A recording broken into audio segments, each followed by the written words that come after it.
Firefighters have been working for hours to put out flames here at this large apartment building that caught fire around 2 p.m. Thankfully, only one person suffered minor smoke inhalation, but no one else was seriously hurt.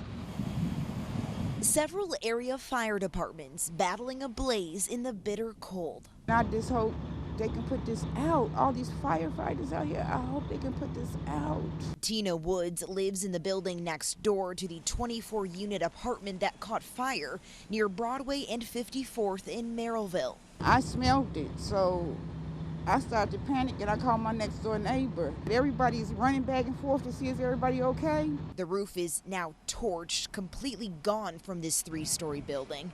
When firefighters first arrived, they say the blaze was in a wall of the building, but the gusting winds helped spread the fire. This is, wow, this is blowing my mind. That, plus a limited water supply, hampered their ability to put out the fire for several hours.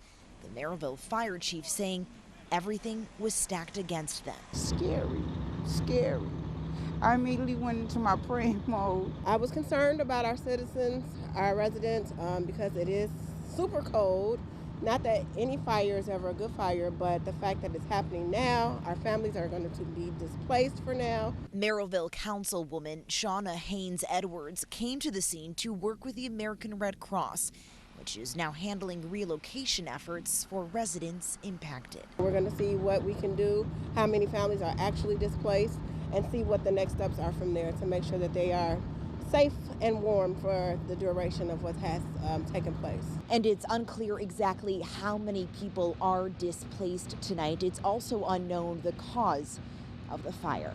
In Merrillville, Stephanie Wade, ABC 7 Eyewitness News. Watch breaking news on YouTube. Subscribe to ABC 7 Chicago Eyewitness News.